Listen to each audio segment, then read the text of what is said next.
Assalamualaikum warahmatullahi wabarakatuh. Pendengar setia Radio Irsad, saya akan membacakan berita hari ini, Jumat 1 Agustus 2025. Sari berita penting. Jadi sorotan kecurigaan proyek bandara di Pati Parbo masih kontraktor lama.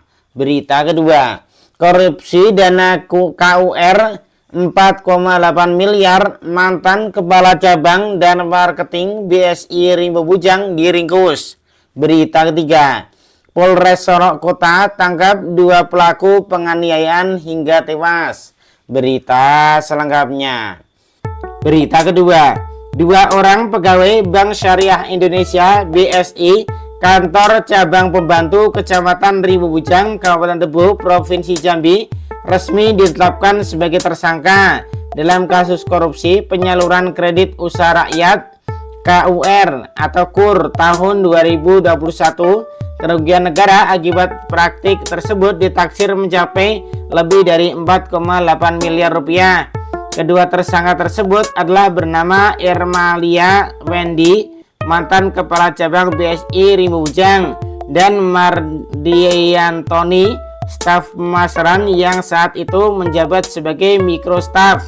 Penetapan staf yang saya hormati rekan-rekan media, saya ucapkan selamat datang pada pagi hari ini. Pada pagi hari ini kita akan melaksanakan konferensi pers terkait dengan dugaan tindak pidana korupsi pembiayaan kredit usaha rakyat atau KUR pada Bank Syariah Indonesia, kantor cabang pembantu Jambi Rimbo Bujang periode tahun 2021. Awal perkara ini diawali dengan adanya laporan pengaduan dari Kepala Cabang BSI cabang Rimbo Bujang tahun 2023, kepalanya tahun 2023, yang melaporkan adanya dugaan kredit macet pelaksanaan KUR tahun 2021, tepatnya dari bulan Mei hingga Desember 2021. Jadi skornya adalah KUR kecil. Kalau KUR kecil itu antara 50 juta hingga 500 juta. Kemudian ada KUR mikro dari 10 hingga 50 juta. Kemudian dari pihak BSI melakukan audit internal dan ditemukan adanya beberapa hal kecurangan, antara lain rekayasa dan segala macam hal yang kemudian dari internal tersebut dilaporkan kepada kami dan ditangani oleh Satreskrim Polres Tebo. Dari laporan tersebut kemudian kita melakukan kegiatan penyelidikan dan penyidikan terhadap dugaan kredit macet tersebut, dan kita dapati hal tersebut merupakan bentuk tindak pidana korupsi karena memang ada aliran keuangan negara di situ. Dari hasil penyidikan dilakukan penghitungan kerugian keuangan negara oleh BPKP Jambi dengan kerugian negara adalah 4 miliar 825 juta rupiah. Jadi ini didapat dari 24 nasabah KUR kecil dan 2 nasabah KUR mikro. Jadi total loss 4 miliar 825 juta rupiah. Kemudian dilakukan penetapan tersangka. Ada 2 orang. Yang pertama adalah inisial EW selaku kepala cabang BSI Rimbo Bujang tahun 2021, dan yang kedua adalah inisial MT selaku marketing tahun 2021. Dari penyidikan kemudian kita berhasil melakukan penyitaan terhadap uang sejumlah 3 miliar 800 25.022.282.000 yang kita lakukan penyitaan. Kemudian adapun modus operandi para pelaku, yaitu dengan pertama merekayasa dan memanipulasi tujuan pembiayaan, data pekerjaan nasabah, penghasilan nasabah agar seolah-olah memenuhi scoring atau penilaian kemampuan nasabah. Yang kedua, membuat dokumen catatan keuangan nasabah, rekap pendataan nasabah, dan formulir permohonan nasabah, yang mana dokumen-dokumen tersebut nantinya akan ditandatangani nasabah pada saat akad pembiayaan. Yang ketiga, tidak melakukan on the spot, jadi tidak melakukan pengecekan terhadap nasabah-nasabah yang diajukan. Karena dari awal proses pencairan tersebut tidak sesuai dengan aturan-aturan yang berlaku, maka dari BPKB menyatakan itu sebagai total loss.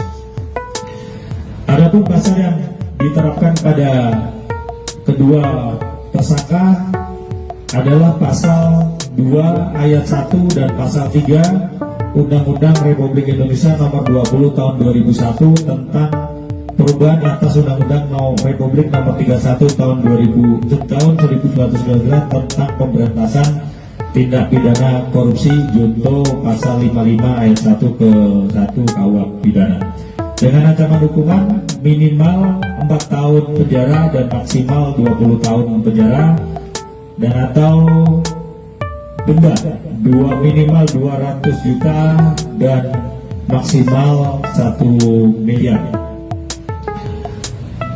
Demikian penyampaian awal untuk konferensi pers ini.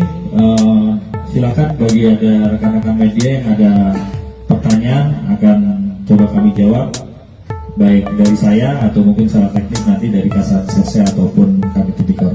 Silakan. Bakal ada tersangka baru lah, Bang? Untuk adanya tersangka baru, tentunya nanti ada pengembangan dari kedua belah ini, dan kita masih mengupayakan mencari keterlibatan salah satu yang berperan dalam penyiapan data-data nasabah yang tidak sesuai dengan ketentuan tersebut. Masih kita lakukan ke dalam. Itu kan manipulasi data gaji dan lain-lain jadi Bang. Apakah nasabah itu menerima uangnya juga Bang? Gimana Pak Kapolres? Ya, terima kasih. Saya jawab berkaitan dengan nama-nama yang digunakan oleh terduga pelaku ini. Ada beberapa yang menerima, tapi ada juga beberapa yang sama sekali tidak menerima. Jadi hanya mendapat fee saja dengan nama yang digunakan. Pak, kedua tersangka di mana kita lakukan? Untuk tersangka EW kita lakukan penangkapan di Bogor, sedangkan tersangka MT kita menyerahkan diri ya, ke Polres menyerahkan diri. Ada lagi? Ini uang 3,8 miliar ini disita dari tangan tersangka. Apakah memang duit itu belum dipergunakan sepenuhnya oleh? Uang ada yang dipakai oleh tersangka. Salah satunya untuk tersangka EW ini ada beberapa usaha. Tadi pada tahun itu melakukan usaha tindak pidana illegal mining di wilayah Bungo. Pertama satu ternyata dia bisa berhasil mengembalikan uang ke salah satu yang dibayarkan sesuai dengan kreditnya. Kemudian nambah ternyata mengalami kerugian sehingga tidak bisa mengembalikan. Nah kemudian tersangka MT itu juga terlibat judi online, dan itu bisa kita lihat dari deposit di judi online, situs online itu kurang lebih 380 juta ya, itu belum kita coba deteksi lain kemana penggunaan ini, masih coba kita telusuri lagi.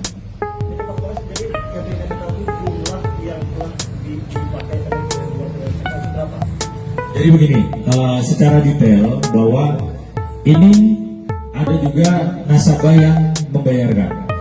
Nasabah membayarkan. Kemudian dalam proses pengajuan kur mikro, kur kecil itu ada menjaminkan kepada asuransi jaminan. Nah, ini dinilai dari BPKP selalu menghitung itu total loss. Maka semua baik itu yang kembali maupun yang dari asuransi itu kita lakukan penyitaan. Demikian. Walaupun dari total loss dari 4,8 M itu total loss semua itu dihitung dari 24 nasabah kur kecil dengan nasabah 2 nasabah kur mikro. Nah, itu totalnya 49. Namun dinyatakan itu total loss. Jadi baik yang dari asuransi maupun yang sudah dikembalikan oleh nasabah yang tidak sesuai dengan ketentuan itu dianggap sebagai kerugian negara. Ya. Kita bakal melakukan penyitaan aset tersangka lah. Nah, kita tracing aset tetap, kita coba tracing aset. Kalau memang ada aset dari tersangka menggunakan anggaran-anggaran ini, dana tersebut kita akan coba lakukan penyitaan. Ada lagi rekan-rekan? Mungkin cukup ya, demikian ya. Status tersangka dilakukan setelah penyidik unit